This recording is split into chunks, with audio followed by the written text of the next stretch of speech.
Noam Chomsky, speaking on creation and culture at the end of the 20th century. Recorded November 25th, 1992, at the Institute of North American Studies in Barcelona, Spain.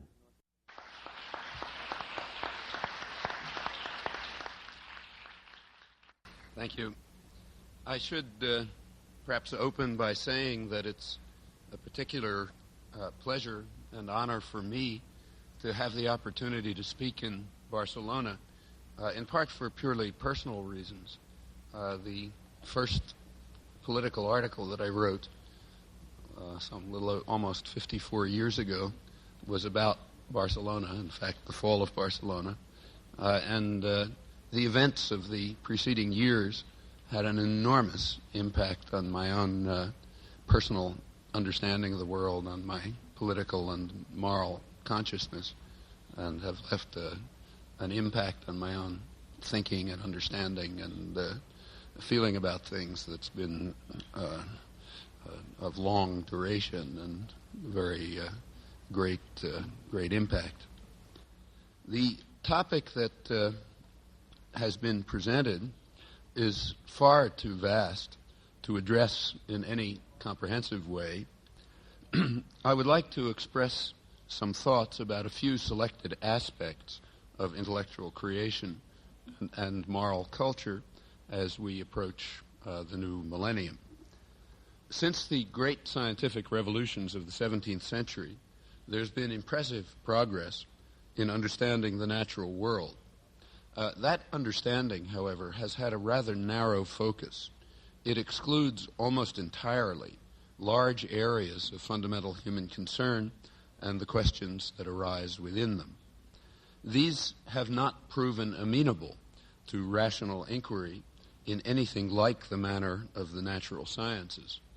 Thus, a great deal is understood about the structure of matter and about the laws that determine its properties and interactions, but very little is understood about matters that concern us directly in our lives and our attempt to comprehend the world, questions concerning the nature and properties of human thought and action, moral judgment and social relations, and others like them, remain stubborn, elusive, resistant to inquiry, beyond our intellectual grasp.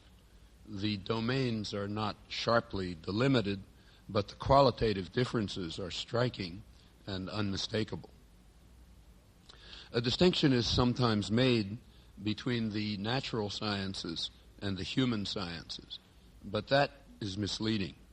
The natural sciences have attained theoretical depth and explanatory power, while the so-called human sciences are for the most part descriptive commentary, more or less enlightening, but leaving virtually untouched very troublesome and puzzling questions that have been posed for thousands of years.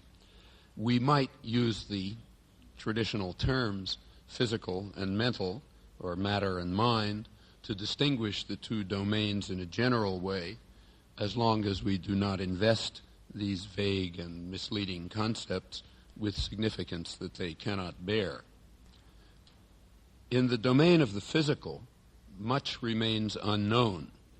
To mention only one example, physicists tell us that 90% of the matter in the universe is what is called dark matter. Dark because we don't see it, dark because we don't know what it is, the eminent physicist Victor Weisskopf observes. But there is an intelligible intellectual project that addresses these questions, and it seems reasonable to expect further progress that will continue to unravel what now seems mysterious. The situation seems rather different when we confront what appear to be simple and uncontroversial facts about humans, facts as obvious to us as the array of physical objects around us and their properties, questions of free choice, of consciousness, of right and wrong, of others central to our lives. It may be helpful to recall how these topics were understood at the dawn of the modern period. The Cartesian framework of the 17th century viewed the whole range of issues from a standpoint not too remote from that of unreflective common sense.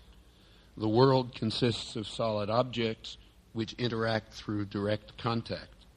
If I want to move a chair that is across the room, I have to touch it directly or through an extension of my body, say a stick that I hold. I cannot move the chair simply by raising my arm, nor can I see the chair, according to the Cartesians, unless a rigid rod reaches from the chair to my eye and thus causes my eye to react to the chair. The objects of the world are governed by a kind of contact mechanics. Among these objects are people, with many properties quite familiar and obvious to us. Each of us knows, as well as we know anything, that we see the world in a certain way, feel joy and sadness, can choose our actions within our physical limitations, and so on. And experience suggests that others are like us in these respects. To take the example that was central to Cartesian thought and happens to have been a personal preoccupation of mine for many years, Descartes observed that normal human speech has certain surprising properties. It's boundless in scope. In ordinary discourse, we're constantly saying and hearing entirely new things and can do so without any limit. It's undetermined by external stimuli or internal states. In my present state and surroundings, I can choose to continue to speak on this topic, or if I choose, I can talk about the weather in Boston. But ordinary speech, while undetermined, is not random. Ordinary speech is coherent and appropriate to situations. It is appropriate but apparently uncaused, an important distinction. It evokes thoughts that the listener might have expressed in the same way. We may call that collection of properties the creative aspect of language use. As the Cartesians recognized, these elementary and relatively uncontroversial observations about human language extend to human behavior quite generally. They are manifestations of the property of free will, which is what is called phenomenologically obvious, simply part of our immediate experience, as apparent to us as anything we know. A qualification is in order right away. That much of what seems apparent is not true. We see that the sun sets, and we see that the moon is larger near the horizon, and we count the waves that flee the place of their creation and dash against the shore, as Leonardo da Vinci put it. But we have learned that these perceptions misrepresent the facts, and the same could be true about our perception that we can choose freely within our physical limitations. What appears to be certain knowledge could turn out to be illusion, but there's no reason to believe this, apart from dogma, even if we do not understand what lies beyond determinacy and randomness. As Descartes observed, we may not, I'm quoting him, we may not have intelligence enough to comprehend the nature of free choice and action, though we are so conscious of the liberty and indifference which exists in us that there is nothing we comprehend more clearly and perfectly, and it would be absurd to doubt that of which we inwardly experience and perceive as existing within ourselves, just because we do not comprehend a matter which, from its nature, we know to be incomprehensible.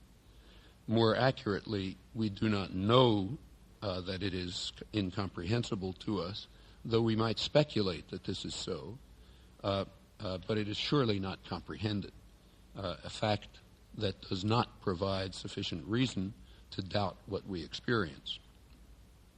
Well, so far we're pretty much within the domain of common sense, of things that are obvious to us if we pay a little attention to what we experience and what we do. Reasoning further, Descartes argued that the creative aspect of language use and other similar properties of human action lie beyond the capacities of any material object, any automaton that might be constructed.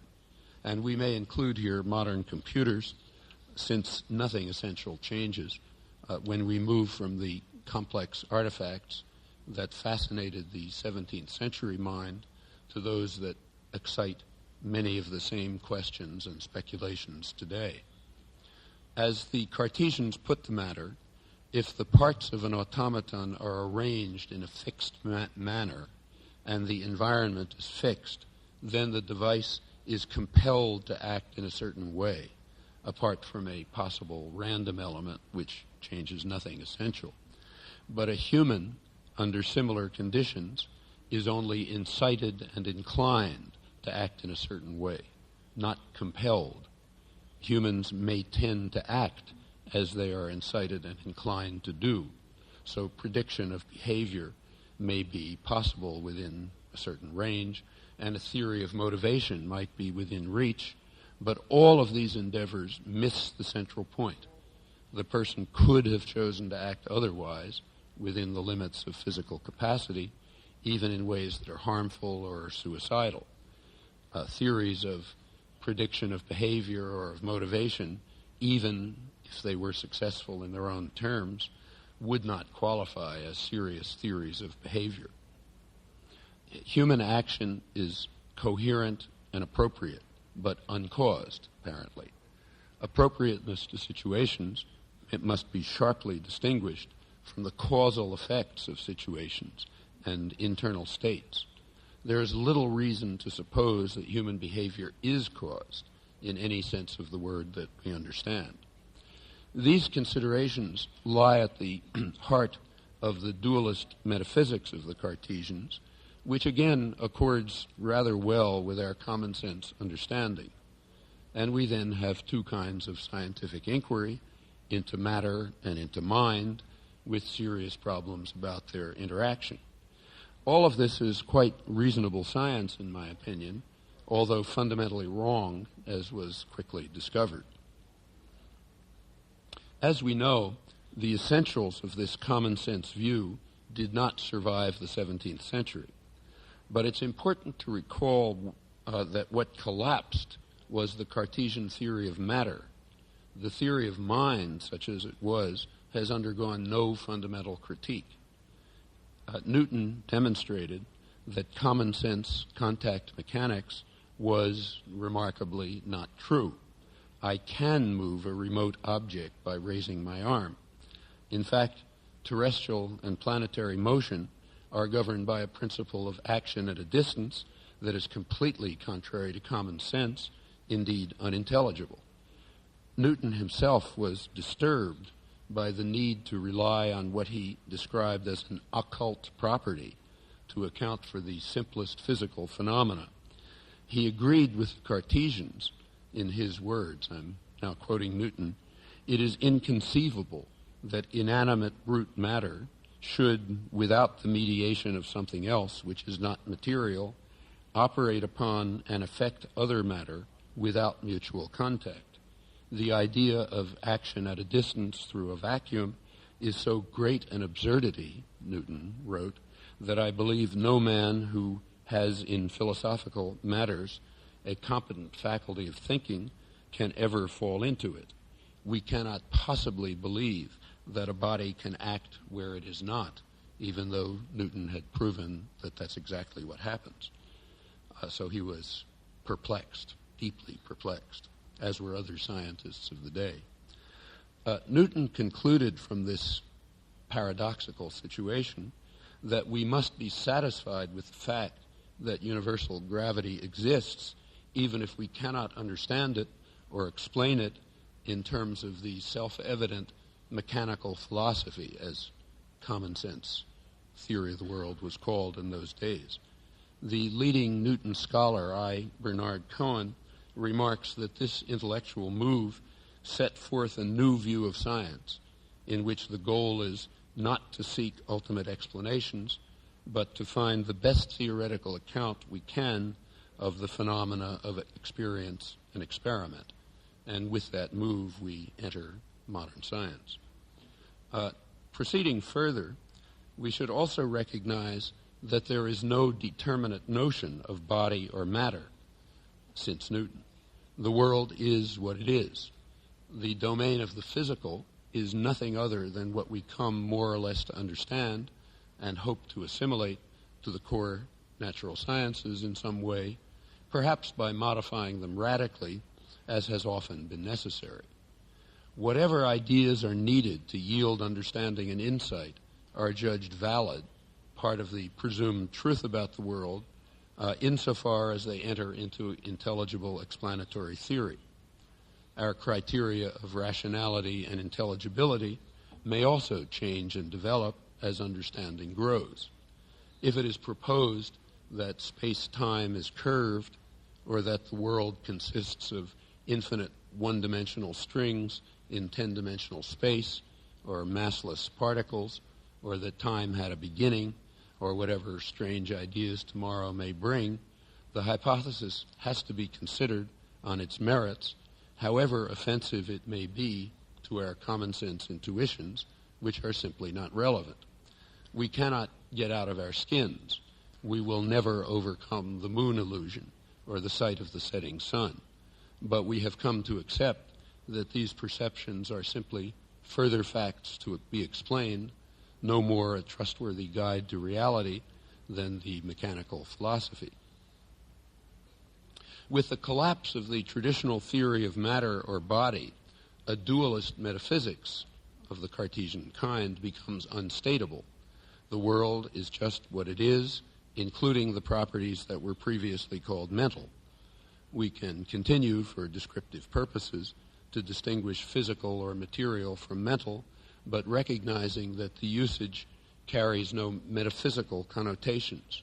It does not divide the world up into two categories of things.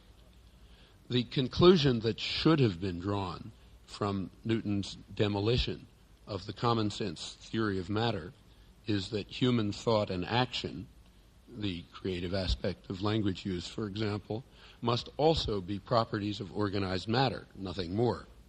And that conclusion was indeed drawn most forcefully by the 18th century physician and philosopher Lemaitre, who had to flee from France and then from Holland to the protection of Frederick the Great because of these heresies, which were reviled and suppressed until quite recently. In fact, it's rather recently that his work was published for the first time. A generation after Lemaitre, this is late 18th century, in more tolerant England, the eminent chemist Joseph Priestley concluded that a complex organized biological system has properties that traditional doctrine would have called mental and physical. Just as matter has, I'm quoting him now, just as matter has the property of solidity, Priestley wrote, it has powers of attraction and repulsion, and the powers of sensation or perception or thought are as much properties of an organized system of matter as electricity or magnetism. Thought in humans is a property of the nervous system, or rather of the brain, Priestley continued, just as much the necessary result of a particular organization as sound is the necessary result of a particular concussion of the air. Another 18th century version was that the brain secretes thought as the liver secretes bile. The next question is how organized matter can have these properties. Progress in answering this question is essentially zero. Matter and mind are not two different kinds of things, but they pose entirely different kind of problems to human intelligence, so it appears. The difference is not metaphysical, but epistemological. That is a difference not about the reality of the world, but about our capacity to understand it. We should be able to learn something from the course of subsequent inquiries into matter and mind, and the difference is indeed dramatic. Inquiry into matter has achieved remarkable insights. This century, furthermore, has witnessed the unification of chemistry and physics, later much of biology, offering the hope that the evolution and growth of human organisms might fall within a unified theory of nature.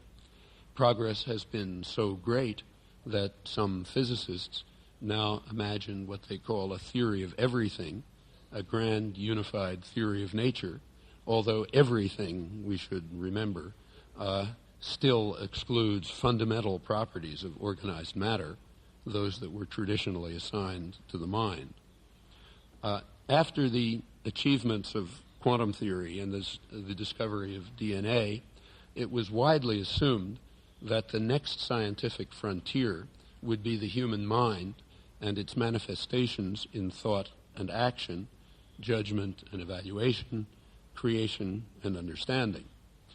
In the 1950s, there was considerable optimism on this score and many extravagant claims. The emerging cognitive sciences, it was expected, would carry us across this frontier, assimilating the study of human thought and action to the core natural sciences.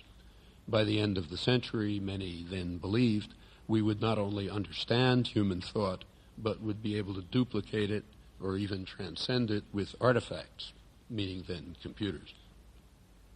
Speaking personally, I did not share these expectations, hopes, or fears, depending on one's point of view, and remain very skeptical today. I was a graduate student at the time in Cambridge, Massachusetts, which was more or less the center of work on this topic.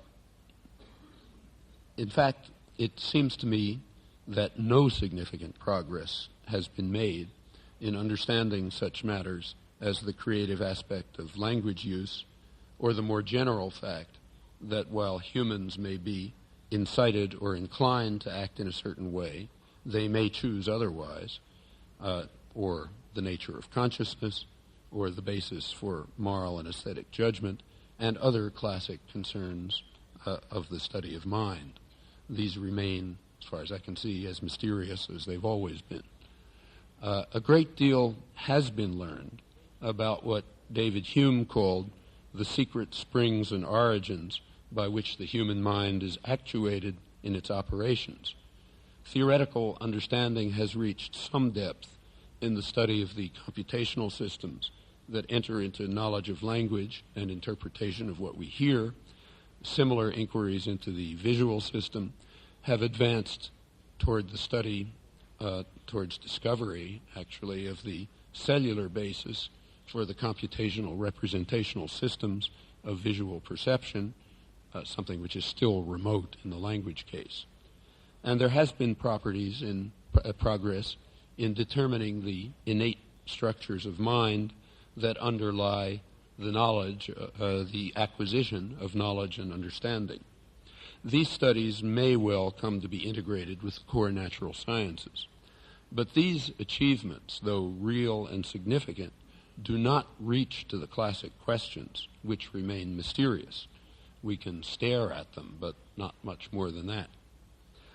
It's not obvious why human inquiry should be able to proceed with often dramatic success in certain directions, while it appears to be completely blocked in others. One possibility is that the directions that are blocked are somehow more intrinsically difficult, but it's hard to make much sense of that idea. A second possibility is one hinted at by Descartes in the remark that I quoted. The distinction reflects the nature of our cognitive capacities.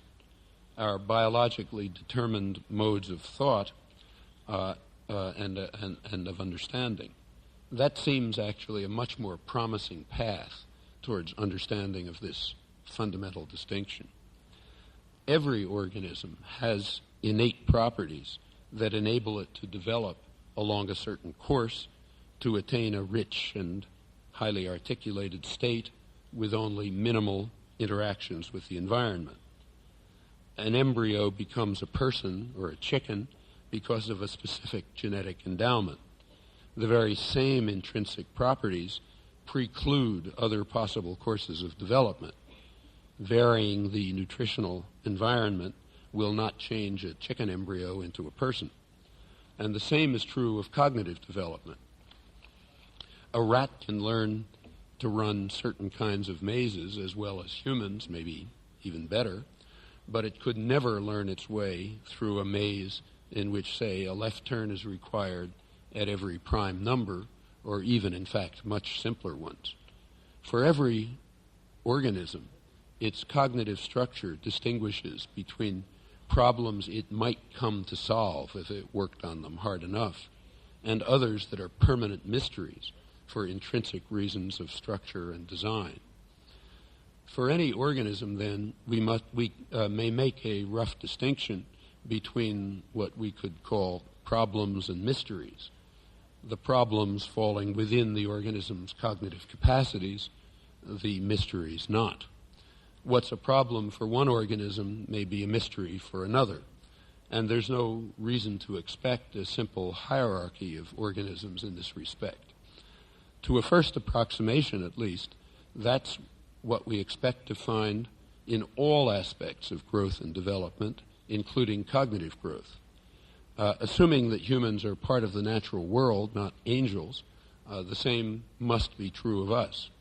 We should, therefore, not be surprised to discover that in some domains we seem to be able to formulate questions in ways that allow us to proceed with serious inquiry and to attain a degree of understanding, while in other domains the answers seem to elude our grasp, perhaps because we're ill-equipped to deal with questions, even to formulate them properly, much like a rat faced with a prime number maze. The rat simply lacks the concepts intrinsically that make it possible to run that maze, although we can do it, and we may lack the concepts intrinsically that enable us to come to terms with traditional problems of mind. There's no reason to suppose that nature has endowed us with the ability to answer the questions that we can pose, or even to pose the right questions, those that might lead to an answer for a differently organized intelligence. It's a common fallacy to which some of the greatest minds have fallen prey to believe that humans are well equipped to discover the mysteries of the universe because they have evolved as problem solvers. How else, it is argued, could we be so successful in intellectual inquiry? Many have wondered, I'm quoting, that our limited mind should penetrate the secrets of nature so often and so well. That's Einstein. And many have speculated, as Einstein also did, that some kind of pre-established harmony guarantees this achievement. Some have appealed to Darwinian arguments to try to establish the alleged point. But the descriptive observation is incorrect, and the argument does not work. It is not true that our minds penetrate the secrets of nature often and well. If we inspect the problems that exercised classical Greece, most of them are as impenetrable to us as they were then, including those of the greatest human significance. We often do not have even bad ideas as to how to proceed. In dealing with other human beings, we are constantly making judgments about such matters, but only by what's called intuition, another biological property that we simply do not understand. As for the appeal to Darwinian evolution, it makes little sense.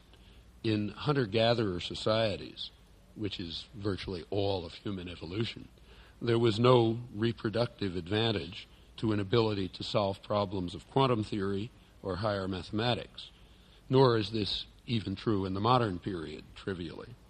Evolutionary, and that's what Darwinian evolution rests on. It's the only thing that it rests on.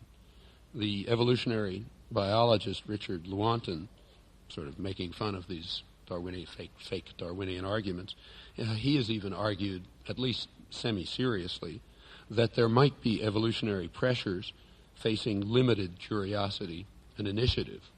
The idea is that in a hunter-gatherer society, if one person is imaginative and creative and has a lot of energy and initiative, he may go out and hunt the saber-toothed tiger, which will be good for the other people sitting around the fireplace if he happens to catch it, but is likely to be bad for him. And that means that he and his genes are not likely to survive, while the ones who are sitting quietly around the fire, lacking imagination and initiative, they may reproduce just fine. And remember, that's the core of Darwinian evolution. It's reasonable to regard the natural sciences as a kind of chance convergence between aspects of the world and properties of the human mind-brain, an accident which has allowed some rays of light to penetrate the general obscurity, the so-called physical, but not central domains of the mental. Well, insofar as such speculations are plausible, they would in part vindicate Descartes' speculation that I quoted about the limits of intelligence and about the crucial divide between causation of behavior by situations and internal states on the one hand, and appropriateness of behavior to situations on the other, between machines which are compelled and humans who are only incited and inclined to act in specific ways. In the post-Newtonian era, the divide is not metaphysical, but epistemological. It may nevertheless be as unbridgeable as the Cartesians assumed for a human intelligence. Similar considerations arise in connection with other aspects of creativity and culture. Suppose that Martian scientists with intellectual capacities exceeding ours, much as ours exceed a rat's, were watching the course of human development. About half a millennium ago, they would have noticed that in one tiny corner of the world, a basis was being laid for considerable surplus production, which would permit a fairly large number of people to devote themselves to science, the arts, philosophy, and other intellectual work. Incidentally, they would also have noticed that in this little corner of the world, the people happened to be unusually fierce, violent, and genocidal. The chance, and might well have predicted that they would conquer the world, as in fact happened.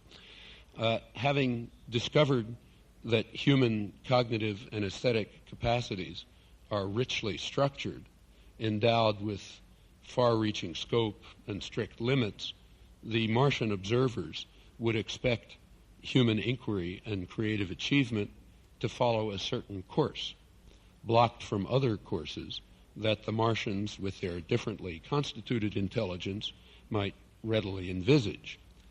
With sufficient understanding of human nature, the Martian scientists might well have been able to predict which directions would be taken, which ones blocked or ignored, as we can pretty much do for rats. They would also predict that at some point, human capacities would approach a kind of limit. That is, really exciting new achievements in the sciences and the arts would become harder to obtain, even to appreciate if someone else obtains them. The cutting edge would increasingly become the preoccupation of a fringe group, less accessible to the general public. Unwilling to keep to conventions that have been extensively explored and unable to pass beyond the limits of biologically determined capacities, artists might even be led to create mockery of convention as an art form in itself, basically Dada and all that follows from it. Assuming various capacities to be more or less comparable in richness and structure and texture, the Martian observers might have predicted half a millennium ago that these tendencies would roughly coincide across cognitive and aesthetic domains. In short, they might have predicted something like what has been called the crisis of modernism of the 20th century, which actually manifests many of these properties, one might argue, perhaps for the reasons indicated. Such speculations, even if they have some merit,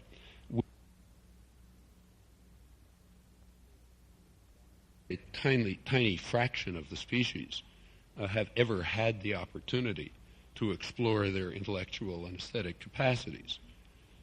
Enlightenment thinkers held that man's inclination and duty to think freely is the germ on which nature has lavished most care, Kant's words, to inquire and create are the centers around which all human pursuits more or less directly revolve. Wilhelm von Humboldt wrote, so there is something degrading to human nature in the idea of refusing to any man the right to be a man by infringing on the right to cultivate the inner life of the soul. If so, we can only conclude that retrograde social structures and the oppressive ideologies that sustain them are profoundly degrading to human rights and nature, and no one can even guess what untold treasures remain to be unearthed if these constraints are lifted. I should say that I'm quoting from the people who are at the foundation of modern classical liberal thought. This work of Wilhelm von Humboldt, for example, is what inspired John Stuart Mill, and it's essentially the origins of what is today called classical liberalism, modern libertarian thought, which has changed dramatically, needless to say, since its origins. Nonetheless, the basic argument remains true, despite the doubtless unexplored treasures. As part of the natural world, humans face problems and mysteries, and it may turn out that many of the questions that are central to our lives are mysteries to the rational intelligence to be explored only in other ways. This is not necessarily a pessimistic conclusion. We may be better off lacking the kind of understanding of ourselves that the hypothetical Martian observer possesses. We are not, however, better off in a social world in which people are denied the right to exercise their capacity for free thought and action, to control their work in voluntary association with others, and are otherwise deprived of rights that are rooted in their fundamental nature, if the Enlightenment thinkers were correct. Nor can we justify such degrading social practices on the basis of our inability to ground our values and ideals in a science of human nature, surely now, perhaps ever. There are other ways of coming to appreciate who we are. Difficult as it may be to pronounce these words in this terrible century, it still seems that over time there is a kind of moral progress, which perhaps may amount to a deeper insight into our true nature. To take one example, not too long ago, human slavery was considered legitimate, even praiseworthy. The debate over slavery was, in part, conducted in a rational way on shared moral grounds. These grounds have since broadened, not solely through argument, of course, but it is now recognized that ownership of a person is such a profound infringement on fundamental human rights that no argument can justify it. It seems fair to see here a sign of moral progress, an expansion of the moral realm to include creatures who had been excluded from it by primitive doctrines that had not yet been overcome. Some of the problems of moral culture that face us with no less urgency in the late 20th century are illuminated by a look at the arguments that were advanced by the slave owner. Some of them were not so easy to rebut. Suppose that I own my automobile and you rent your automobile. Then we can safely guess that my automobile will be in better condition than yours as time passes. That is, the owner will try to protect his investment, while the renter will simply replace the worn object by another. Correspondingly, if I own my workers and you rent yours, it's likely that mine will be better off than yours over time. The slave owner is therefore a more moral being than the capitalist, so he argued. Not an argument that's easy to rebut. And such thoughts were not lost on poor and working people at the time. They were very conscious of them. Shortly after the abolition of slavery during the American Civil War, one of the founders of the Knights of Labor, which was the first large organization of working people, called for, I'm quoting, called for the complete emancipation of the wealth producers from the thraldom and loss of wage slavery. This, that is, of being rented and of having to rent yourself in order to survive. This conception, which can be traced back to the leading principles of classical liberalism, was adopted almost as a reflex by working people who were struggling against violent repression and horrendous working conditions. Unlike the masters, the common folk took quite seriously the principles of liberty and justice that they had fought for in the Civil War. Many of them considered the conditions of so-called free labor to be a system of slavery as absolute, if not as degrading, as that which lately prevailed in the South. Quoting a reporter for the New York Times, believe it or not, describing the new era in which manufacturing capitalists are the masters. That insight, incidentally, could not be expressed by his counterpart today, or even come to mind, which is one of many signs of the deterioration of civilization and culture in the past century. It's not all progress. A century ago, the founder of the world's first billion-dollar corporation, the U.S. steel magnate Andrew Carnegie, was always ready to connive with the state authorities to fill his pockets and to call upon state violence to force his workers to slave 12 hours a day at pitiful wages while the industrial towns that he ran became virtual prisons. But his moral sensibilities required him to tell the New York Times that socialism, with its commitment to eliminate the wage slavery that he imposed by state violence, is the grandest theory ever presented, and I am sure someday it will rule the world, and when it does, we will have attained the millennium. Not in his lifetime, he made quite sure. It's worth remembering how deeply rooted these libertarian ideals are in classical liberal doctrine. So take Adam Smith. Everyone knows Adam Smith's praise for the division of labor in the opening sentences of his classic Wealth of Nations. But very few people have gone on a couple of hundred pages to read his bitter condemnation of its destructive effects. I'll quote Adam Smith. "The man whose life is spent in performing a few simple operations, of which the effects too, perhaps, are always the same or very nearly the same, has no occasion to exert his understanding, and generally becomes as stupid and ignorant as it is possible for a human creature to be.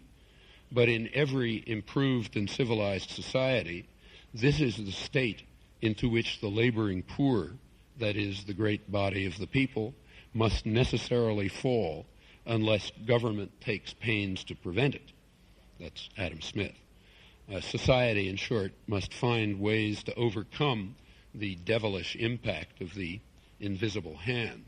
Adam Smith's hatred of capitalism is not well appreciated today, largely because he's not read. Other major contributors to the classical liberal canon go much further. Humboldt, who, as I mentioned, inspired John Stuart Mill, described the leading principle of his thought as the absolute and essential importance of human development in its richest diversity, a principle that is only undermined by the narrow search for efficiency through division of labor, but in fact by wage labor itself, which is equally intolerable. Quoting Humboldt, "Whatever does not spring from a man's free choice, or is only the result of instruction and guidance, does not enter into his very nature. He does not perform it with truly human energies, but merely with mechanical exactness.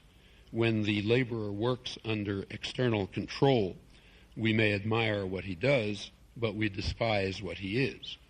You'll notice that in all of these early quotes, the only people who exist are male.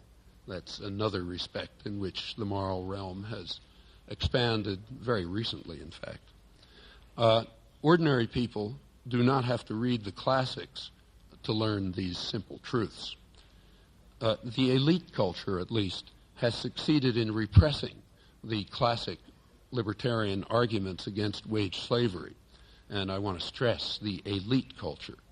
To this day, almost half the population of the United States find the phrase, from each according to his ability, to each according to his needs, half the population find it to be such an obvious truth that they attribute it to the U.S. Constitution, a text that's largely unknown but taken to be akin to Holy Writ. How many accept the dictum as valid, we do not know, nor do we know what the numbers would be if they had ever heard the subversive thought discussed, something that is quite unlikely in a culture that protects the doctrines of the powerful with the kind of dedication that any dictator would admire.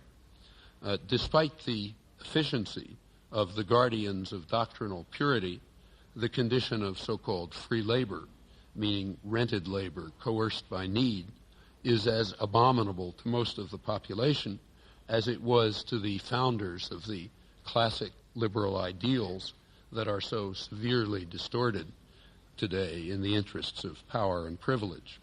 Well, these are some of the problems of moral culture that arise with great force and great urgency at the end of the 20th century. We enter here into territory that cannot be properly explored in a few words.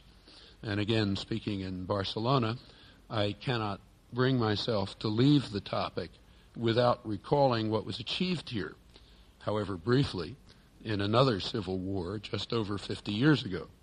It was a vision described simply and eloquently by George Orwell in his greatest work. The Barcelona that he saw in 1936, I'm quoting Orwell, was really a worker state in which everyone looked you in the face and treated you as an equal, a spectacle that was queer and moving, with much in it that I did not understand, in some ways did not even like, but I recognized it immediately as a state of affairs worth fighting for. Above all, there was a belief in the revolution and the future, a feeling of having suddenly emerged into an era of equality and freedom. Human beings were trying to behave as human beings and not as cogs in the capitalist machine. They were reaching for levels of moral culture that remain well beyond our social and cultural horizons, though they were articulated long ago in classics that we are taught to revere, and they have occasionally been realized, at least in part. Needless to say, these aspects of Orwell's work are as little known as the truth about Adam Smith and other founders of classical liberal thought. The excitement, in fact, Orwell's book couldn't appear in the 1930s, except in a few hundred copies. It was published later as a kind of Cold War document, something that he would have detested had he still been alive. The excitement and the challenge of inquiry, discovery, and creation can only be appreciated by those who have been lucky enough to experience them. Far too few people in societies in which most human beings are forced to work under external control as cogs in a machine. But for the great majority of the world's population, even that fate is beyond their hopes. I spoke before of the abolition of slavery, but what I said is so untrue as to be a disgrace. The London Anti-Slavery International, which monitors slavery conditions around the world, estimates that 100 million people are living in slavery. And that terrible crime cannot be blamed on others. The worst regions are those that have long been under Western influence and control, another fact that's regularly suppressed in public commentary, though recognized in the scholarly literature. Take Brazil. There's a very highly regarded study of U.S.-Brazilian relations, scholarly study, by the senior historian of the CIA, Gerald Haynes. I didn't know until I read the book that there was such a position, but apparently there is. He writes that immediately after World War II, the United States took control of Brazil and used it, I'm quoting him, used it as a testing area for modern scientific methods of industrial development. And the results, he says, are a real American success story. America's Brazilian policies were enormously successful, bringing about impressive economic growth based solidly on capitalism. This was 1989, incidentally, that this book was written. Haynes does not go on to record these amazing successes of capitalism, which demonstrate our magnificence in comparison to the hated enemy, but we might nevertheless mention a few. The level of poverty and suffering for the overwhelming majority is so extreme that 10% of Brazilian children are estimated to be involved in prostitution, suffering violence, rape, and all forms of sexual abuse. Beyond rescue, lawyers working with child prostitutes allege, because after 6 months they're psychologically dead. Their phrase. Brazil is probably the world center of such triumphs as child slavery, with some 7 million children working as slaves and prostitutes, exploited, overworked, deprived of health and education, deprived of their childhood, an International Labor Organization study estimates. The luckier children can look forward to work for drug traffickers in exchange for glue to sniff to make the hunger go away. I might add at this point that one of the, since the U.S. achieved its will in Nicaragua, the country has been collapsing into free fall. But there is one, actually there are two aspects of the economy which are improving. One is there's a vast increase in drug use. And the second is that there's an increase in sale of shoe cement, which goes primarily to street children to enable them to overcome their hunger by sniffing glue. So everything isn't a failure. Going back to Brazil, Brazil also wins the prize for torture and murder of street children by the security forces. It's a process of extermination of young people, according to quoting the head of the Justice Department in Rio de Janeiro, targeting the 7 to 8 million street children who beg, steal, or sniff glue, and for a few glorious moments forget who or where they are, quoting London Guardian correspondent. In Rio, a congressional commission identified 15 death squads, most of them made up of police officers and financed by merchants.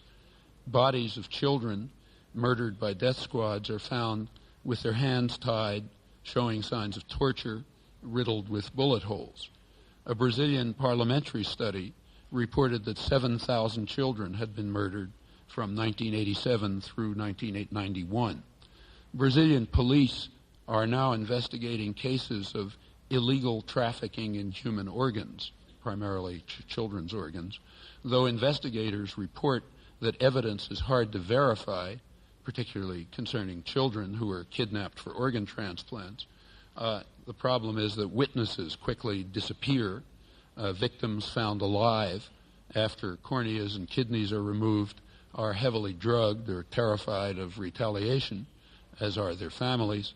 That's incidentally a horror that's rampant through the domains of Western power, according to many reports. It took real talent to create a nightmare in Brazil, which is a rich country, spectacularly endowed with resources, facing no external enemy, and fortunate enough to have been selected as the beneficiary of the kind tutelage of the leader of the free world, a testing area for modern scientific methods of industrial development under capitalism since 1945. That story, to our shame, can be repeated throughout the regions that have been subjected to the European conquest of the past 500 years, which was just commemorated a few weeks ago. Those who are willing to face the truth about the 500-year conquest with honesty will at least cross the threshold to a sparsely populated, civilized world, and they may then turn to the obligatory task of helping to rebuild something from the wreckage. There can be no clearer measure than this of the level of moral culture to which we aspire. Thank you. Thank you, Professor Chomsky. We'll now take questions from the audience. Si hay preguntas, les ruego que levanten la mano y esperen que llegue a usted el micrófono. Eso es para tanto por la megafonía como por los intérpretes. You were talking on the general subject of creation and culture. I would like your comments on a major difference between the English language and the Spanish language, and something that is coming into existence in the Catalan language. In the English language, there is no official body which determines exactly what is correct. In Spanish, there is the Academia Real de la Lengua, which dictates what is correct, what the spelling is correct. It is a prescriptive grammar, while in English we have a descriptive grammar. Now that the Catalan language is being normalized, this question is becoming quite relevant. Should there be a standard Catalan? I wonder if you'd like to give us your opinion on these two types of grammar. Well, I'll be happy to say something, but I want to make it clear in advance that I'm not speaking as a linguist. Linguistics tells you nothing about this topic. This is a topic of power and authority and so on. So I have no professional competence to talk about the topic. What I say is just, comments of a human being. In my opinion, insofar as the authorities fix a standard spelling, that's probably an advantage. It's a nuisance to have to read 18th century texts where every word was spelled differently, even by people who spoke exactly the same way. It's easier to read texts where the spelling is uniform and you pronounce them any way you feel like. So the spelling regulation seems innocuous and probably helpful. As to the question of descriptive versus prescriptive, we have to bear in mind that while an academy is a particular form of prescriptive, authoritarian determination of what you should do, there are many other forms of authority too. There are schools, there can be an authoritarian culture that simply requires you to act like certain models. And in the United States, there's a lot of that. It's a very free society in the sense that there's no official authority. But the culture is, in many respects, authoritarian, and there are a lot of pressures to act in a particular way, not in some other way. Actually, I can give you a personal example that failed. I grew up in an urban, kind of a lower middle class urban environment without any particular social graces. And when I went to Harvard as a graduate student in the early 1950s, in a special high-class research outfit that, had all sorts of prestigious elite people, I discovered that a large part of the education was simply refinement, social graces, drinking, what kind of clothes to wear, how to, have polite conversation that isn't too serious, and all the other things that an intellectual is supposed to do. In fact, I remember a couple of years later asking a distinguished British philosopher from Oxford, which was the model that this was attempting to imitate. He came and visited our imitating organization, and I asked him how he thought that Harvard's imitation compared with Oxford's original, and he thought for a while, and he said he thought it was the difference between a genuine superficiality and a fake superficiality, phony superficiality. We only had phony superficiality. They had genuine superficiality. Well, this is a large part of what's called education, and it's teaching conformity to certain norms that keep you from interfering with people in power and all sorts of other things. And it doesn't take a national academy to do that. In fact, you can imagine a society that has an academy that dictates forms and nobody pays any attention to them because it's a free culture. So I think the real question is what kind of a culture there is. And that's the kind of thing that people create. You know, they create the kind of culture that they want to struggle for. My tendency would be towards a freer one, but that's something people have to decide. Thank you.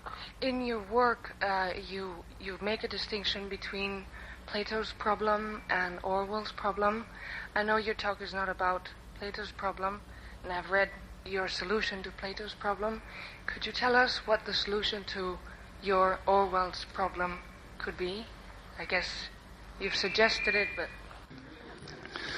The reference is to two problems that are related but seem very different somehow.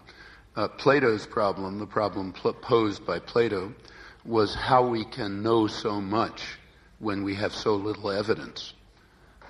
That's the main theme of Plato's inquiry into humans. How can we know so much when we have so little evidence about it?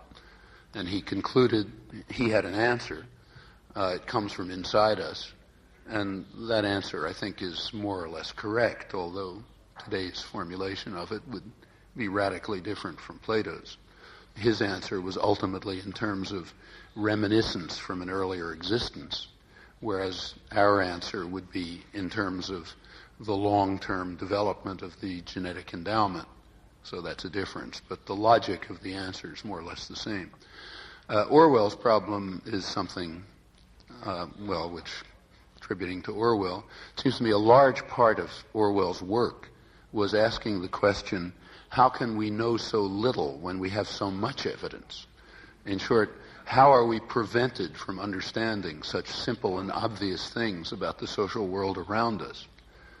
And the answer to that problem, I think, lies in the techniques of manipulation that tend to grow as societies become more free, almost automatically. I mean, when a society is, let's say under Franco, I guess, they probably didn't have to spend a lot of time convincing people of things, because if you had the wrong idea, you'd be sent down to the Madrid torture chamber or something like that. And typically under authoritarian societies, there are ways of controlling people by force, and that's most of the world until quite recently. As societies have become more free through a lot of popular struggle in certain parts of the world, it becomes necessary to control people in other ways. The leading principle remains. The leading principle of people with power and privilege always remains. The general public has no business interfering in public affairs. Now, sometimes you can control them with a whip, but if you lose that capacity, you have to control their thought. I mean, that's been noticed as far back as David Hume, who wrote about it. You have to control opinion, as he put it. Other ways of controlling people, that's Orwell's problem. What are the means of controlling people beyond force? There are a number of ways. Propaganda is one way. Marginalization, diversion is a second way. If you can get people to be watching the television set all the time or something, that just diverts them. They're not paying attention to what matters. Scattering people is extremely important. It's necessary to break down organizations. That's why in the freer societies, like the United States, which is maybe the freest country in the world, there have been such intense efforts, and successful ones, to break down any organizational structure. Unions, for example. Labor history in the United States is unusually violent. and labor unions have been virtually wiped out by a huge amount of business propaganda, running from cinema to almost everything. They're practically gone. And the same is true of other organizations, because people are just too dangerous when they get together. When people get together, they can have thoughts and have ideas and put them forth in the public arena, and they begin to enter that area where they don't belong, namely influencing public affairs. So separating people and isolating them is a technique of control. Another technique of control, which is actually being sort of pioneered in the contemporary period, both in Europe and the United States, is raising the level of decisions to be so remote from people's knowledge and understanding that they don't even know what's going on. They have no idea what's happening. They can't find out what's happening, and certainly can't influence it if they do. That's the meaning, in my opinion. It's part of the meaning of the sort of de facto world government that's developing, which, like most governments, is reflected in economic power. This one is rooted in the economic power of transnational corporations and supranational banks, and it's an international world government which has its own institutions, like the GATT or the IMF or the World Bank, the meetings of G7, the executive sessions of the 7 rich countries. In the United States, the North American Free Trade Agreement, currently being rammed through. In all of these cases, the decisions are made, actually in the business press, in the international business press. This is all described pretty frankly as what they call the new imperial age. And in the new imperial age, you really don't have to worry about the public. They have no way of finding out what's going. I mean, who knows what's going on in GATT meetings, let's say, or in the offices of the IMF and so on. And remember that the transnational corporations and banks, which are by now huge, I mean, they probably account for their internal transactions, which aren't really trade, account for probably somewhere between 1/3 and 1/2 of what's called world trade. But that's just internal moving of things around, internal to a single authoritarian institution. And the decisions that are made at these very high levels have enormous influence on people's lives. Take, say, NAFTA, the North American Free Trade Agreement. Nobody can really have an opinion on it because it's basically a secret. You can't find out anything about it. The Congress 20 years ago passed legislation, a Trade Act, requiring that in any trade-related legislation or treaty, there has to be consultation with what they call a labor advisory committee that they set up, which is based in the unions, such as they are. That's by law. They have to give an analysis and a critique of any trade-related issue, obviously NAFTA. Well, they were informed by the White House that their report was due, I think it was on September 9th. They were not given an inkling of what was in the report until September 8th. They couldn't even convene to meet. And then they weren't given the whole treaty. It's a huge treaty, hundreds of pages. They did write a response to it anyway. It was a very angry response, both because of the utter contempt for democracy revealed by this, but also because from the glimmerings of what they could get out of the treaty when they sort of flipped through it in a couple of hours, it became pretty obvious that it's going to have a devastating effect on American labor and probably a devastating effect on Mexican labor, though it will be beneficial, highly beneficial, to American investors and probably to Mexican investors. It's also very likely to have a highly destructive effect on the environment. Its laws supersede federal and state legislation. Whatever exactly may be in it, it's obviously of great significance. And the public has no way of influencing it because the public doesn't know what's going on. In fact, the public doesn't even know that it doesn't know. That is, For example, the report of the Labor Advisory Committee was never reported in the press. The press is loyal. It doesn't tell people things they're not supposed to hear. And one of the things they're not supposed to hear is that they don't know what's going on. The same thing's happening in Europe. In the terminology of the European community, there's what's called a democratic deficit. The democratic deficit, as you know, means the growing gap between decisions made at an international executive level and things that might be influenced by parliamentary or other structures that are somehow under popular influence, at least marginally. And that democratic deficit is sure to grow unless people do something about it. And again, that means that major decisions over people's lives are totally out of their control, even out of their knowledge. Well, that's a new technique, relatively new technique for controlling people and ensuring that the rabble doesn't become involved in what is none of their business, namely public affairs, which is to be managed by tiny elites, based ultimately on domestic power. Well, the name for all of this is democracy, and there's a class of people called intellectuals whose task is to make you believe that you live in a democracy when this is going on. But the fact is that the processes are a very natural reaction to the freeing up of the society.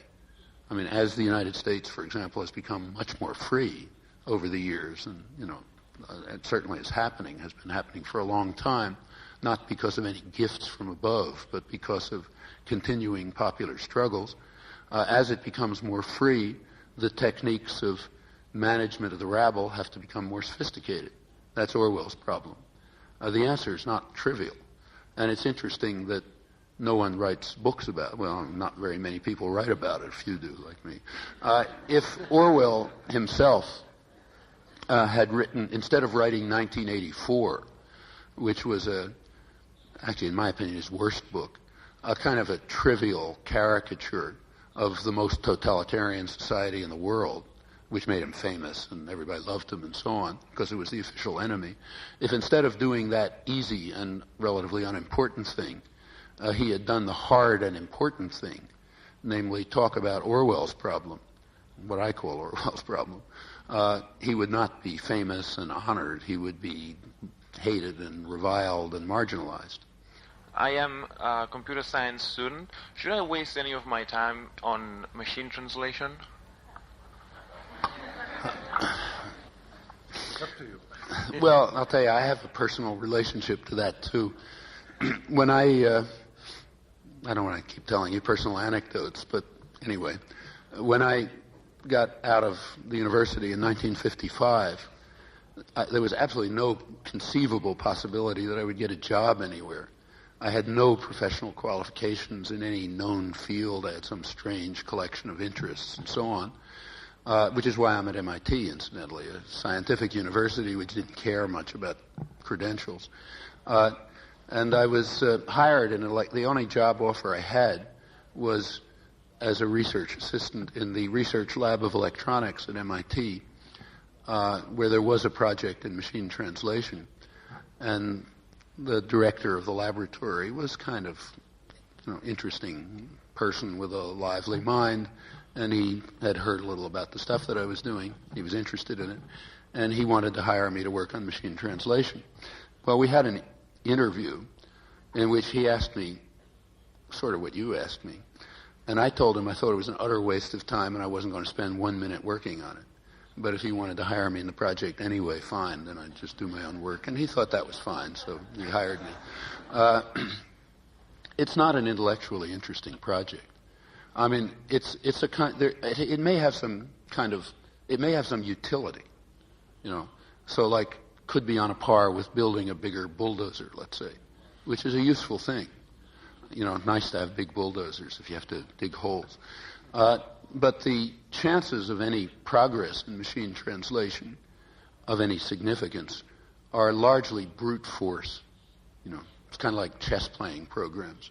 Best way to do it is brute force stupidity. At the moment, that seems to be the best way to do it. Because what's really involved in translation, serious translation, say what these guys back there are doing is so far beyond our understanding that you just can't work on. I mean, you can learn more about the nature of language and so on, but it doesn't take you anywhere near the problems of serious translation. So that principled approaches to machine translation are not likely to yield short-term benefits, which means they're not going to be financed, because the financing comes from people who want short-term benefits. That's my own judgment. I mean, in that framework, people have to make their own decisions. I made mine one way, you may make yours another. I think there are a lot of English teachers here. We would like to hear your comment about your UG. What does UG, is UG still available in second language acquisition, and how does negative input work, and so on. And I hope you can comment something on it. Let me see if I understood.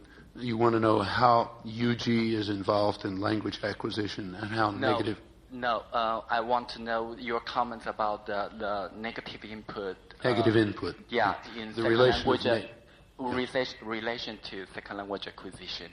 To language acquisition. Second language. Second language. Yes. Second language acquisition. Yep. Second language acquisition is something I don't know anything about. It's and I don't think there's a lot to know about it, frankly. I mean, second language acquisition is another one of those things that you do mostly by instinct, because there's no real understanding of how it's happening. First language acquisition is a scientific problem.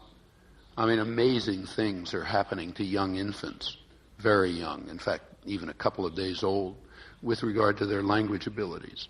And, at an extremely early age, they have all kind of extraordinary knowledge and so on, and that you can study. There you're studying the growth. It's like you're just studying the flowering of a particular organ, almost without it. It's like studying the growth of the visual cortex. So second language acquisition is a tricky problem. In my opinion, for what it's worth, which is not much, it's like most problems of teaching, which are not problems of growth. They're problems of helping to cultivate growth. As far as I know, this is mostly from personal experience in teaching, I think about 90% of the problem in teaching, or maybe 98%, is just to help the students get interested, or what it usually amounts to, not to prevent them from being interested, because typically they come in interested. And the process of education is a way of driving that defect out of their minds. But if children or whoever, people's normal interest is maintained or even aroused, they can do all sorts of things in ways we don't understand. It's largely a problem of, in the case of second language acquisition, I think it's mostly a problem of motivation. I mean, I don't think there's any theoretical things that can be described. And I'm sure there are people right in this building, probably at this table, who can tell you a lot more about it than I can. Professor Chomsky, I would like to know your opinion about, you mentioned those mechanisms of government power over to control society somewhat or to a large extent. But how TV does, for instance, like focusing on TV, how does TV really affect that on a population, a given population, and how it is used for the advantage of government, and on the general sense, what society at large should do as an obligation, I see as an obligation, somewhat kick back and reverse this trend? Well, as far as TV is concerned, it has a multiple utility for population control. For one thing, TV is inherently an isolating device. You're alone watching the tube, and that's very advantageous for control of people. As long as you can keep people isolated, it regards it as just a truism. So true it must be in the Constitution. As long as they each person thinks that individually, and nobody else knows that anyone else has that crazy idea, it's not a problem. And in fact, I should say that this is true on all sorts of issues. The United States is public opinion in the United States is studied very heavily. The reason is that business wants to keep its finger on the public pulse so they know what kind of propaganda to give them. There's a huge public relations industry, has been through this century, which spends probably billions of dollars a year on what they call controlling the public mind, and they want to know what's going on in the public mind so they know better how to control them. Government is also interested, but it's mainly business. There's a huge amount of evidence, and when you look on issue after issue after issue, you find that people's attitudes are radically different from those of the articulated elite opinion. I mean, so for example, currently, 83% of the population think that the economic system is inherently unfair, remediable, got to be changed. Well, that's something that nobody has ever heard. I mean, we have the perfect economic system. That's what it says everywhere, maybe a few flaws here and there.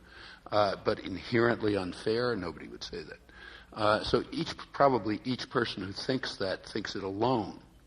Or take, say, the so-called Iraq War. It wasn't a war, it was just a slaughter.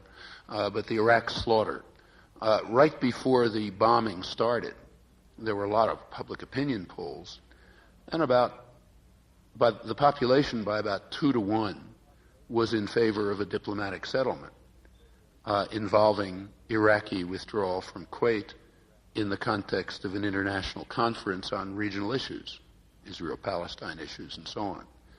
That's 2 to 1. Now, nobody who thought that had ever heard that opinion expressed, because it never was expressed. The president had said there will be no negotiations, and the intellectuals marched to in the parade on command, as they always do, and all you read is there will be no negotiations, no diplomacy.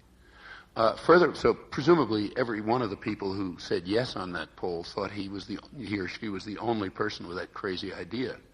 Furthermore, it's unlikely that even one person who gave that opinion knew that just a week earlier, high U.S. officials had released an Iraqi offer to withdraw on exactly those terms. They released it, but the press suppressed it, virtually 100%. So now, if people had known that that offer was on the table and that the U.S. had rejected it, the figures wouldn't have been 2 to 1, but they probably would have been, 10 to 1 or something like that. And the point is, it wouldn't have mattered as long as everybody has that opinion alone. It's only when people get together that they become dangerous. Now, one of the advantages I could give many examples, but one of the advantages of TV is it keeps you isolated. Another advantage of TV is that it keeps most people diverted.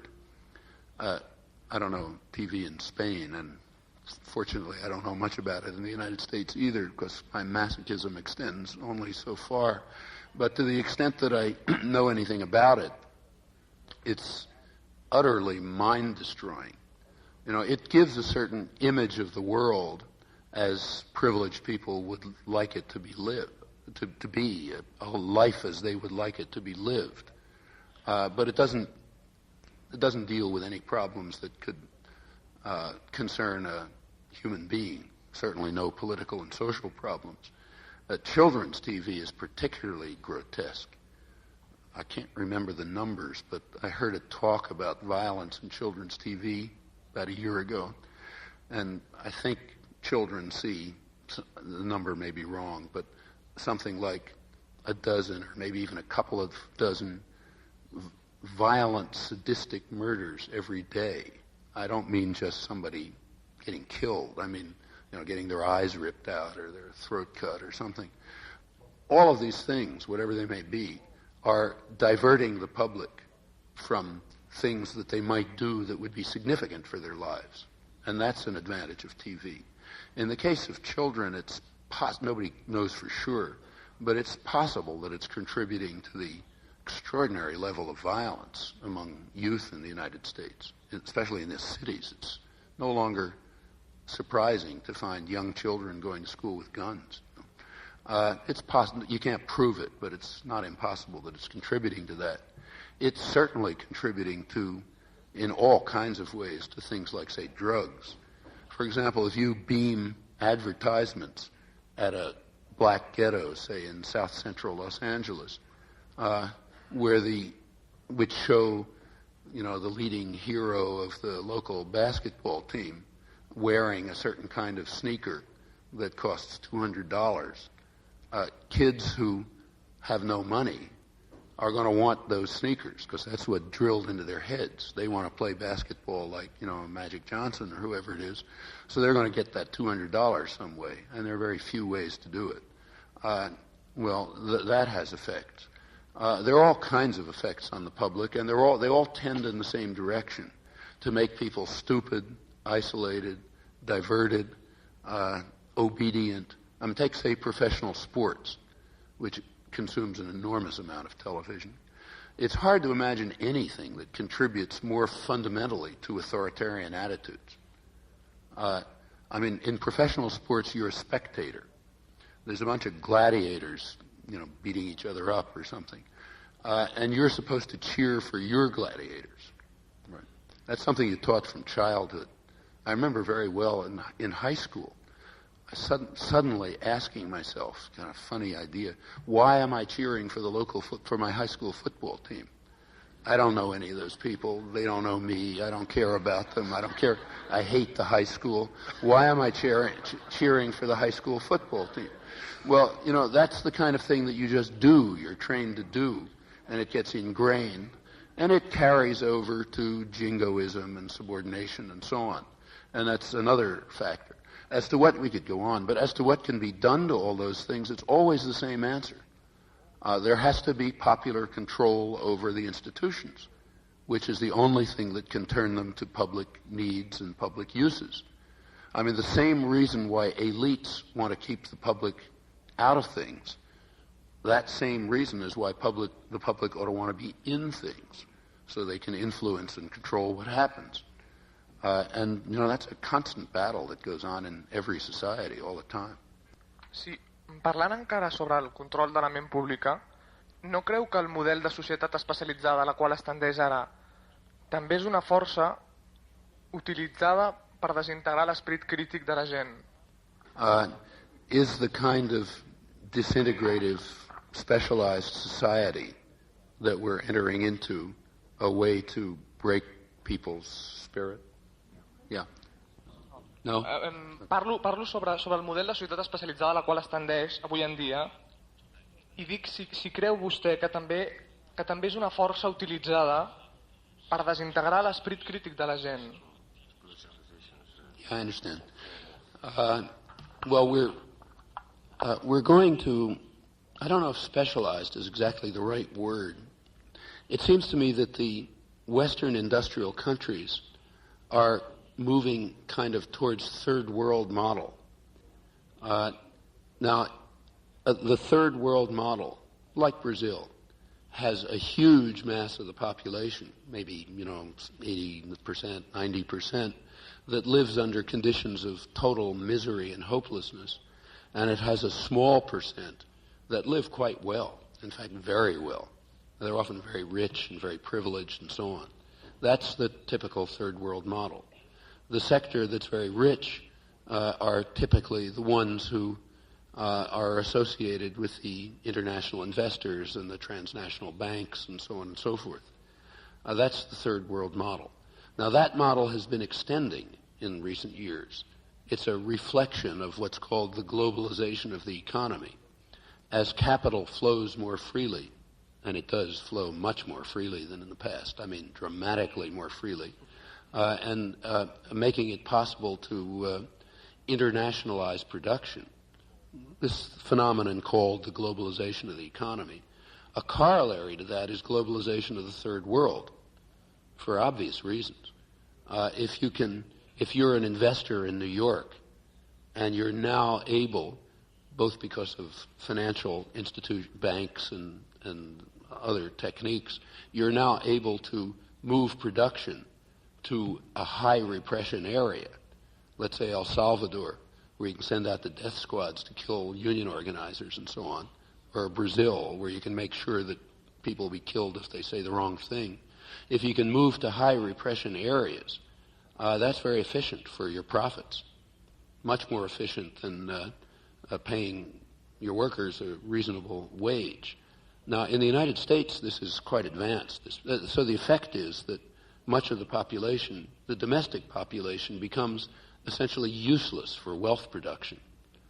And increasingly, they even become useless for consumption, except what they pick up through crime, because the rich people will produce for the other rich people. There are now a lot of them.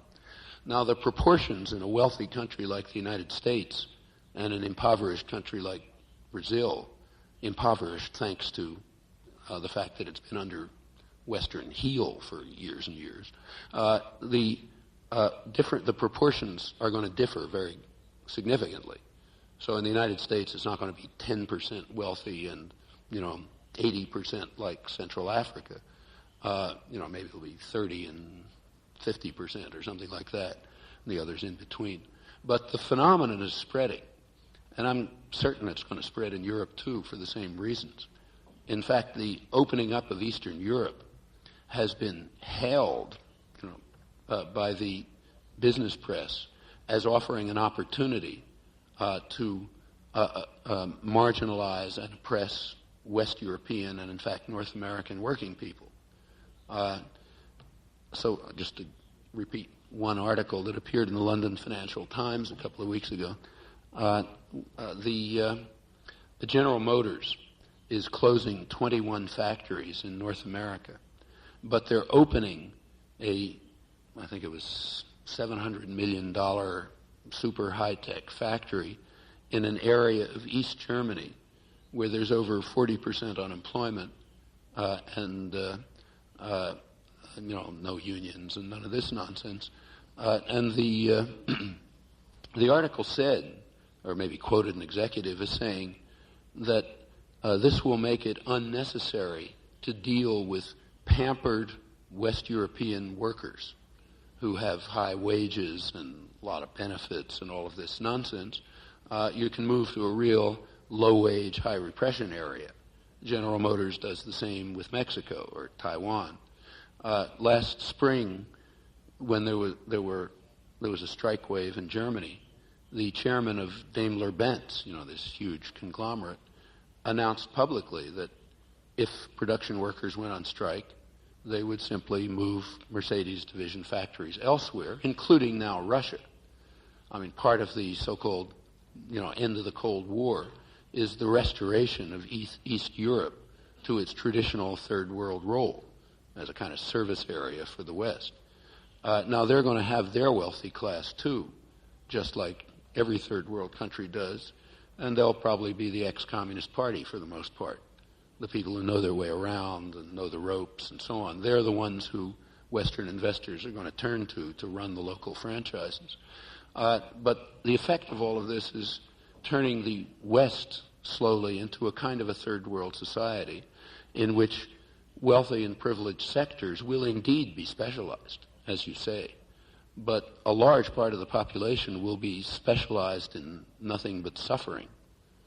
If you walk through any U.S. city today, any American city, you see it. It's not secret, and there's nothing for those people. In fact, in a place like, say, Harlem, which is the big black ghetto in New York, which incidentally used to be a center of cultural life and lively and so on. In Harlem, there was a study a couple of years ago, the life expectancy for black males is about at the level of Bangladesh.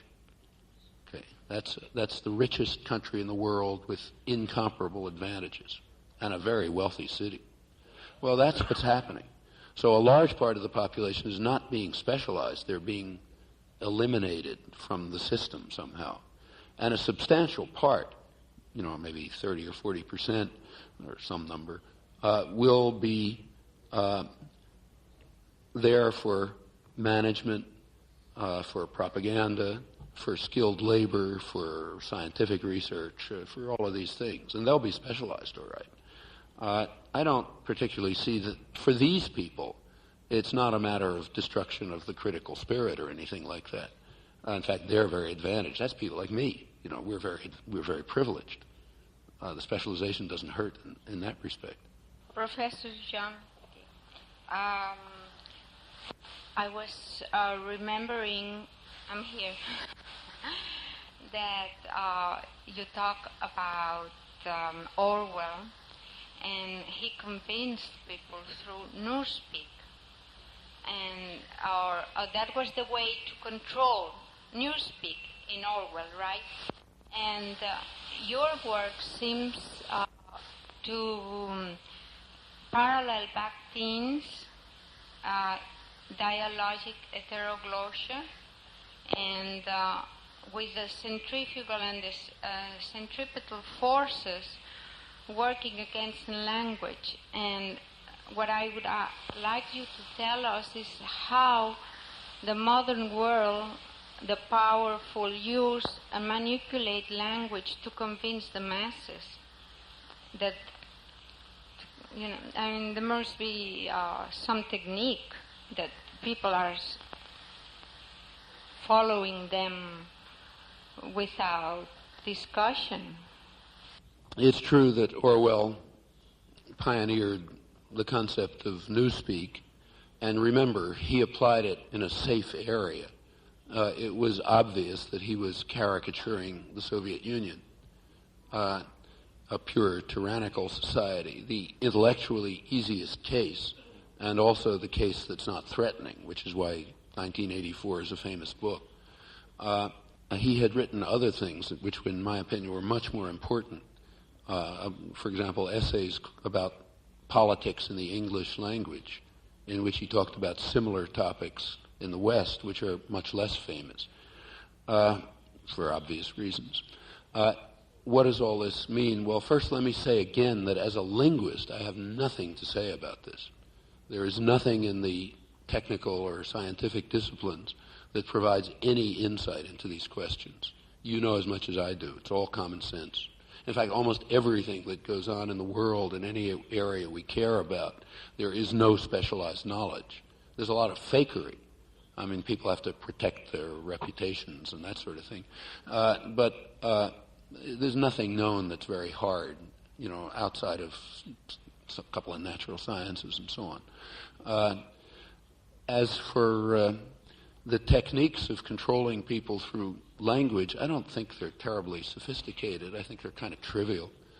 You just have to learn that every word that's used, just about, has two meanings. One, its common sense meaning, and the other, usually the opposite, which is the way it's used in the doctrinal system. So take, say, human rights. Well, you know, we all know what that means. It means you don't get, if you're a 6-year-old child, you don't get murdered by a death squad, for example. That's human rights. And other things like that. Well, we know that, but we hear every day that the United States is the leading exponent of human rights in the world. Well, okay, because human rights in the Orwellian language of political discourse means the rights of the rich.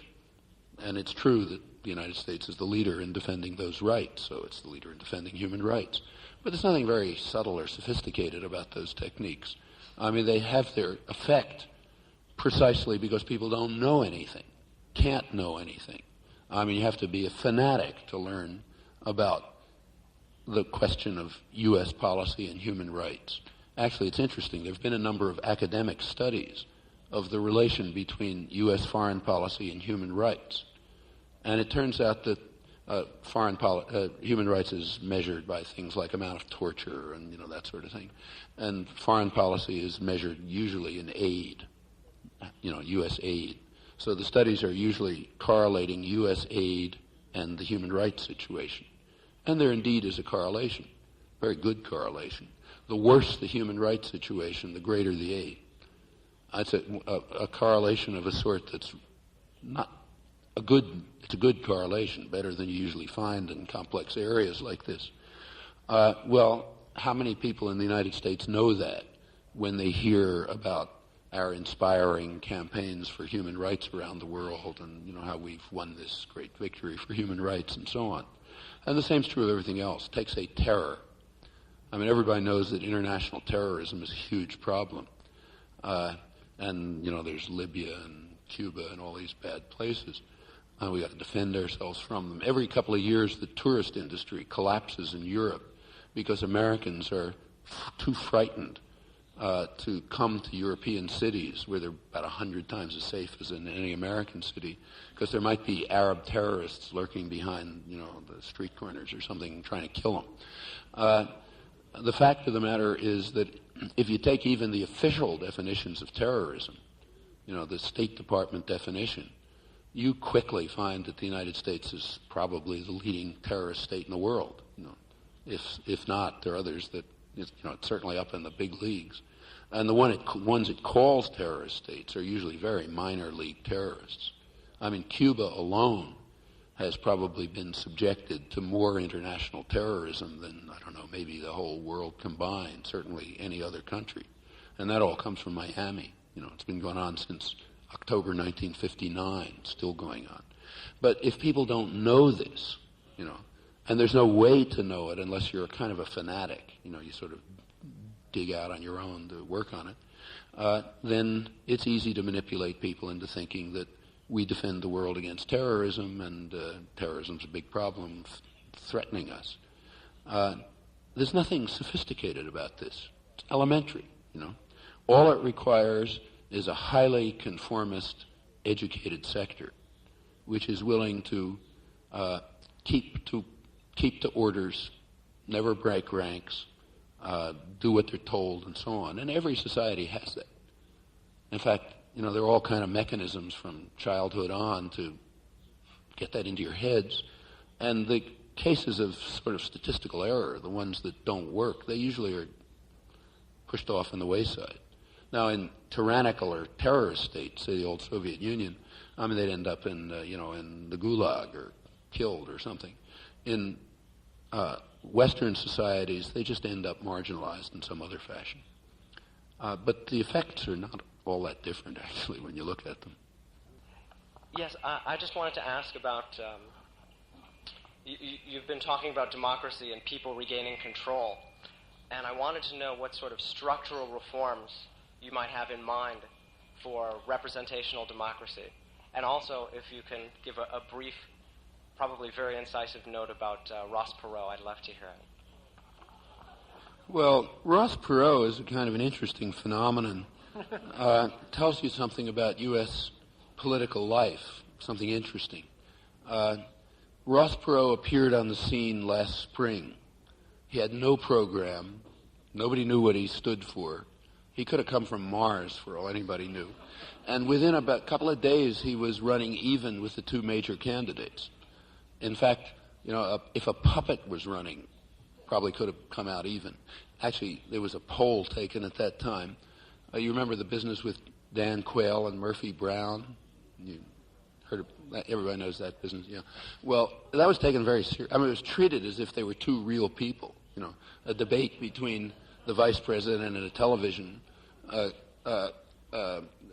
actress, actually not actress, a person in a television show, who responded through the show, And there was a poll at that time in which people were asked who would they prefer as president, Dan Quayle and Murphy Brown, and you can guess who won.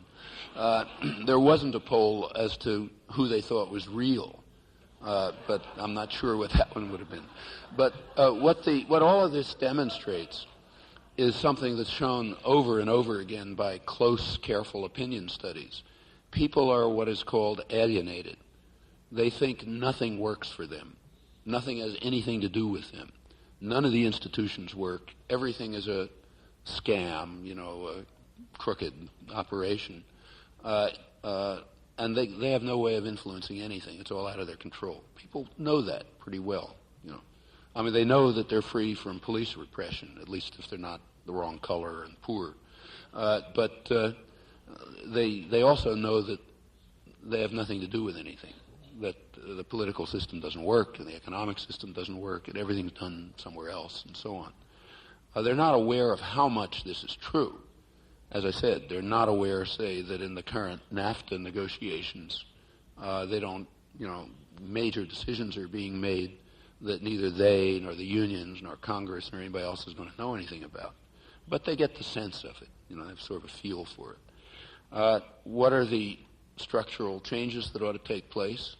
Well, again, as in everything in the social or personal world, what we can say is obvious, I think. We have to work to break down authoritarian, hierarchic institutions. There are a lot of them. The core ones are exactly the ones that the traditional libertarians talked about, the institutions of economic power. I mean, as long as power, as real power to make decisions, is in the hands of people who can invest and purchase and sell and so on. That's where the power to make decisions lies. Everybody saw this just recently in Europe, where the national state was no longer powerful enough to defend the currency against speculators. Well, the United States is the richest country in the world and still has the biggest economy, but just to give you an indication, the Wall Street Journal, which is sort of the journal of right-wing business opinion, ran a front-page article a little before the election, just informing people that there isn't any fear that any of these alleged lefties around Clinton are going to do anything. I mean, the business community knew that well enough, as you can see by the markets. But they explained why, even if by some accident, say Clinton or some other candidate tried to initiate programs of social reform or whatever, it would immediately be cut off. And they simply explained what's obvious. I mean, they gave the numbers. According to them, if I remember the number, I think they said the United States is deeply in debt. That was part of the Reagan-Bush program, to put the country so deeply in debt that there would be virtually no leeway for the government to do anything. There's no policies anymore because they're just too much in debt. What being in debt, what it actually means is the Treasury has sold lots of securities, bonds and notes and so on, to other people. That's what it means to be in debt. According to the Wall Street Journal, in the current age of unregulated international capital, which is huge, they said, I think, about $160 billion a day are traded in Treasury securities. And they then explained what that means. It means if the U.S. and foreign investing community doesn't like something that's happening in the United States, they can very quickly make a slight reduction in sell off a tiny amount, just a signal of Treasury bonds and securities, which has an automatic effect of raising the interest rate, which has a further automatic effect of increasing the deficit. And they calculated that a signal that sufficed to raise the interest rate by 1% would add $20 billion to the deficit overnight, meaning that if, say, a $20 billion spending program were proposed, the international investing community could turn it into a $40 billion program instantly, just by a signal. And any further moves could be cut off by domestic and foreign capital. The same is true of, say, NAFTA. I mean, NAFTA, like most of what's going on, like the whole internationalization of the economy and the raising to higher levels of decision-making, is something that's done inside totalitarian institutions, namely corporations, which are pure totalitarian institutions, in the literal sense. Control is from the top. Your relationship to those institutions is you can rent yourself to them if you like, and then they'll tell you what to do. But that's the way they work. I mean, they're the equivalent in the economic system of fascism, and they're not small. I mean, that's, as I said, it's probably like a third to a half of world trade is just internal to them. And they have an enormous impact on governments, on super government policies, and so on. Well, there's a fantastic system of power. And as long as that system of centralized power remains, anything in the public domain is going to be very limited. In fact, once again, if you go back to the origins of classical liberalism, I think you get the answers to these questions. The principles of people like von Humboldt and Adam Smith and others were that people should be free. They shouldn't be under the control of authoritarian institutions. They shouldn't be subjected to things like division of labor, which destroys them, or even wage labor, which is a form of slavery. They should rather be free. Now, back in the 18th century, the forms of centralized authority that people saw in front of their eyes were the feudal system and the church and the absolutist state and so on. They didn't see the industrial corporation because it wasn't around. But if you take their principles and you apply them to the modern period, I think you come pretty close to the principles that animated revolutionary Barcelona in the late 1930s. And I think that's about as far as high a level as humans have yet achieved in trying to realize these libertarian principles. And I think they were the right ones. Not to say that everything that was done was right, but in their general spirit and character, the idea of developing the kind of society that Orwell saw and described in the terms that I quoted a couple of lines from, with popular control over institutions, all of them, economic institutions, political institutions, and so on, that's the right direction to move. And it's not a new idea. In fact, its roots are as old as classical liberalism. Application of it to contemporary situations must involve a recognition that there are quite different sources of power and authority than there used to be, but the principles are about the same. And to the extent that people are willing to struggle for them, they can achieve gains, as has always been the case in the past. We don't live under slavery because of popular struggles. We have freedom of speech because of popular struggles. It's never a gift from above.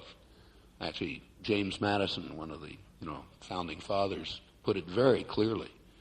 He said, a parchment barrier will never protect against tyranny, meaning the fact that something's written on paper is not going to protect people against tyranny, nor are you ever going to get any gifts from above.